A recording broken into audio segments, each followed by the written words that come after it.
So the first topic that I've kind of chosen today is digital making FPV pilots worse? Now, I am almost exclusively a digital FPV pilot now. It did start with analog, but I'm mostly digital. So in some ways, I'm a bit of a hypocrite by posting this, because I do believe that analog makes for better all-round pilots. And kind of my argument for this is that because analog video feed cuts in and cuts out and the quality is lower, it means that the pilot needs to be more situationally aware.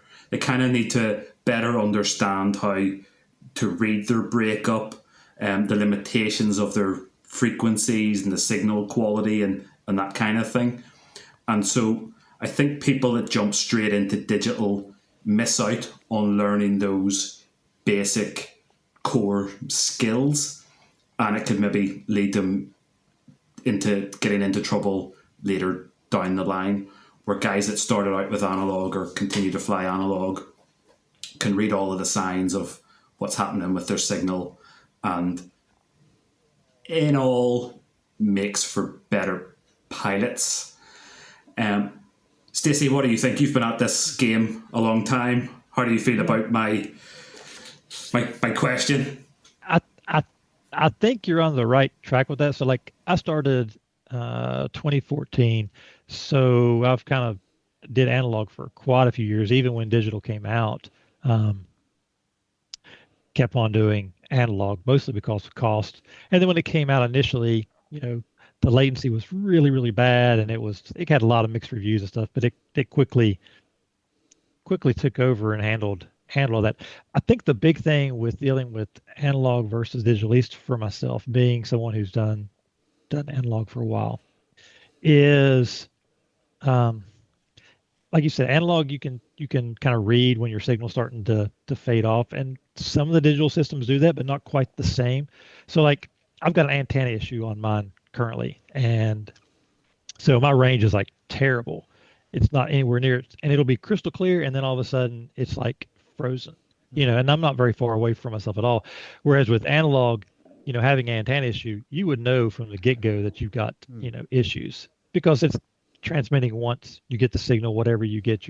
With digital, you've got the two-way, and it's retransmitting pieces, and so you don't realize that your signal's bad until it's bad, which that's great when you're flying. It's like you can see things, and if you've adjusted to kind of that variable latency and stuff, you can fly through things that you would never be able to fly through with analog because of the whole retransmission.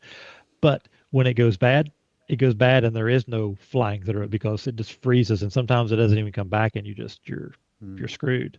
As far as flying goes, I think digital makes you a better pilot as far as the skills go, because you can see. But as far as an overall better steward of the airspace and everything else, you're much more aware with what you're doing. With analog, more about, I know when the digital stuff came out and people started actually using it, people quickly forgot that this is being transmitted over radio waves, and they're like, it's just magic. It's got so much better penetration. It's got so much. No, it doesn't. It's retransmitting. Do you not understand how this works?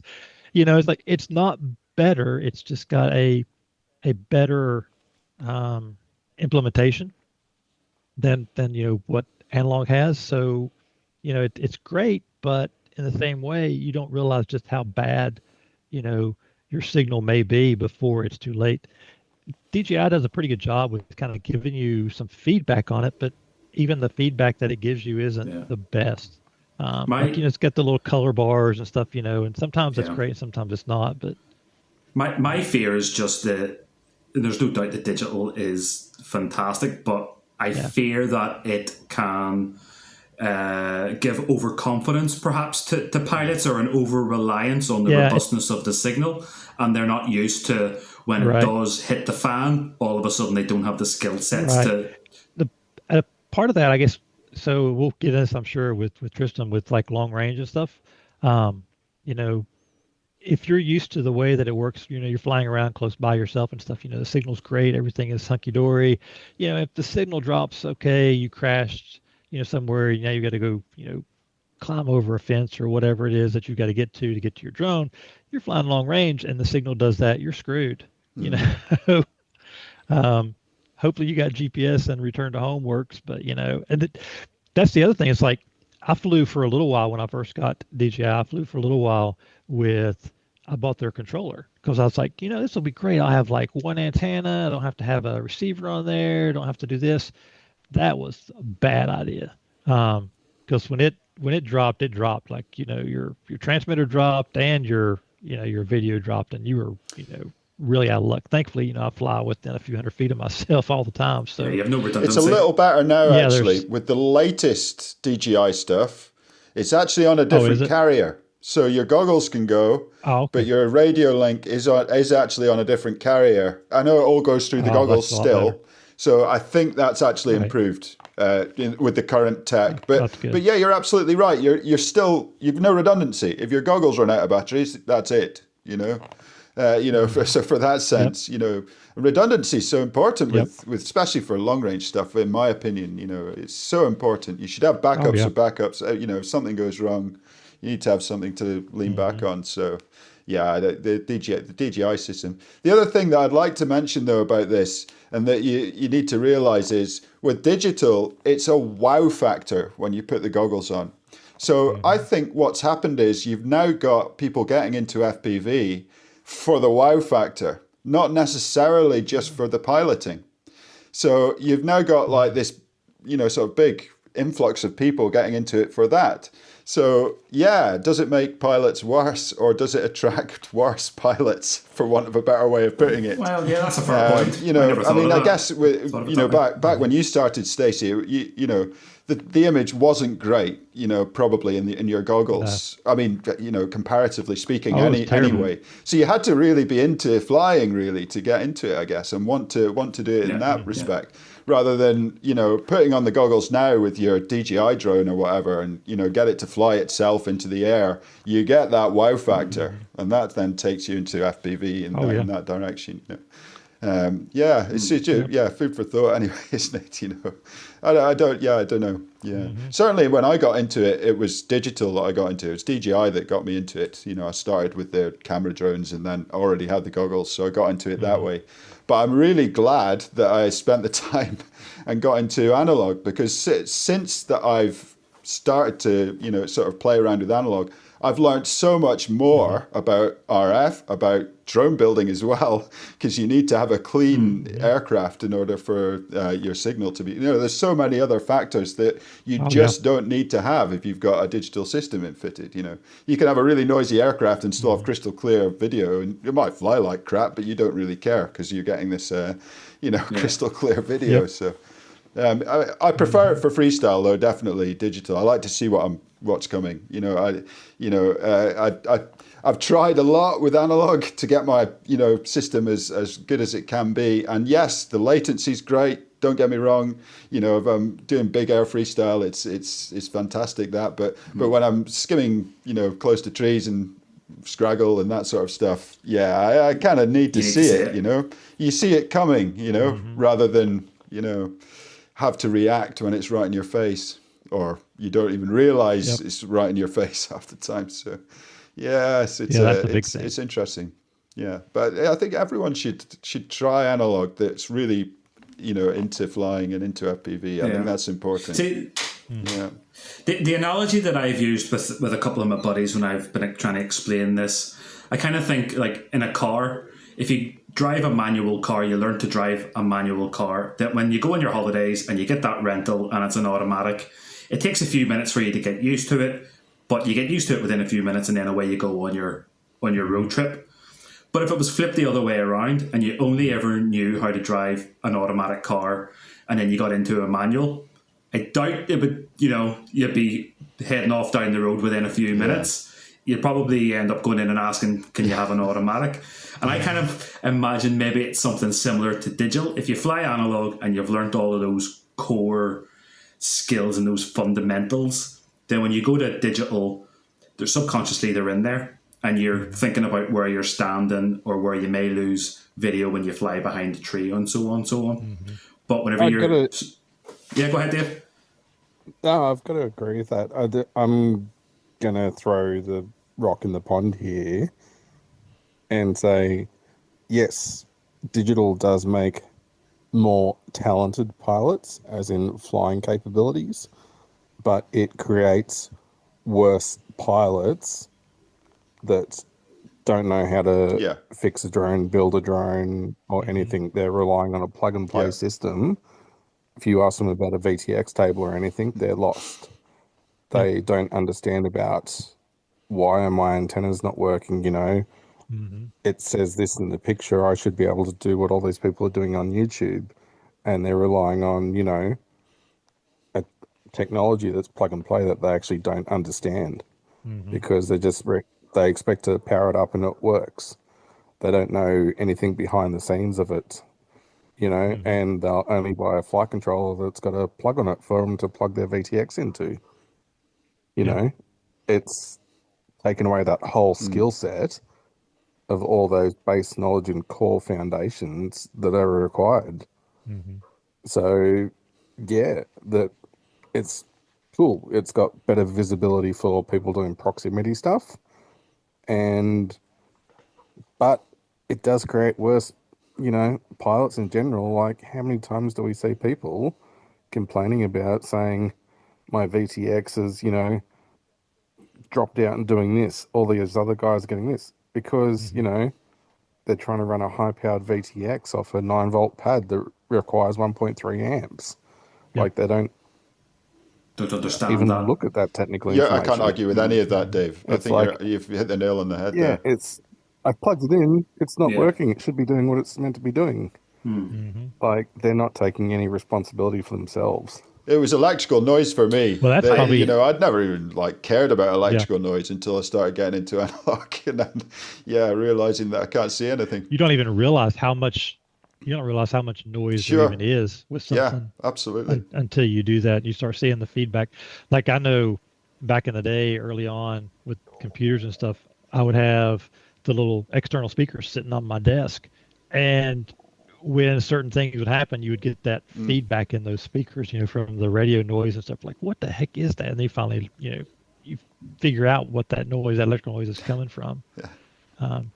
You know, it's like my speakers would kind of, before my phone would ring, The little clicking I would noise. hear my phone Yeah. ringing in the, you would hear it in your speakers before the phone actually rang, and then your phone would ring, you know, because the radio signal was being sent to the phone, but it hadn't rang yet, you know. Yeah. But the speakers picked it up. I agree with you, Dave. I think there's a nuance there, and I think you've hit it right on the head with that nuance. So in that case, then, I guess what do we suggest pilots do? Introduce themselves to analog at the very beginning and then migrate to digital, or if you've started with digital, kind of do what Tristan had done and go backwards, at least dabble in it. Or I'm sure there's a whole cohort of pilots out there screaming at us going, I don't care for analog. I don't care if there's noise in my quad. I Get a can't tiny see whoop. it in my feed. And that's the Get a beauty little of it. tiny So, whoop. I reckon just read the spec sheet of a product. Read the spec sheet of what your flight controller does. Read the spec sheet of your VTX. Are they compatible? Is that going to do what I want it to do? Yeah. Yeah. You know? Like, I know guys that have bought motors and they're like, I burnt my motors out. And it's like, why? Oh, you bought, you know, 3,000 kV motors and you want to run them on 6S. Yeah. Like, you know, just actually read the information Yeah. that's available to you. To be and fair stuff. though, Dave, like, I mean, for instance, when I got my first bind and fly, which was from Gep RC, it was a Vapor D5 last year. Okay, that was my first foray into FPV. It didn't come with any instructions. It just came with the bits, you know. So, you know, I came built, you know, with the bits already in there. So, it sort of moves us on to, you know, probably another of our topics that we're going to be discussing soon. But, you know, should you be given these bind and flies, you know, just here you go, here's plug your goggles in, it works? Or should you be given the kit? Should you have to put it together, learn how it works first, and then you're good to go? It's one of those things that goes back to one of our previous topics in an earlier episode about gatekeeping and so on, because I have two friends that I fly with regularly. One of the guys is big into FPV to the point where he's on the sim every other day. He loves it. The other guy comes out and flies with us. Doesn't have the time or the patience to be flying sims or to be building. If something goes wrong with his quad, he asks the other guy, "Could you fix that for me?" And while I suppose in some ways we could scoff at him saying, "Well, you should be learning how to do this and learning how to do that," he doesn't have perhaps the life around him that gives him the time to do all of that, and he wants to enjoy the hobby as much as the rest of us. And again, with anything in FPV, I suppose just trying to strike the balance. And I mean, I don't want to say to him, "Well, you shouldn't be flying FPV because you don't want to put the time or the effort into it." And to be honest, he did start with analog, and they both mostly fly analog. So I don't know. It's always you can only recommend, can't you, to people? We can give our recommendations on what we think people should do, but at the end of the day, people want to just fly and have fun. Goodness, there shouldn't be anything to stop that, and that's where the community comes in. I guess that's where we come in. we help people. Yeah, that's it. Yeah. Yeah, well, you've got 100%. Where I say about people like reading instructions and stuff like that, those are like the people that have plugged something in and go, it's not doing what it's meant to be doing. And it's like, it's giving you the answer in the manual. Like they blame the product.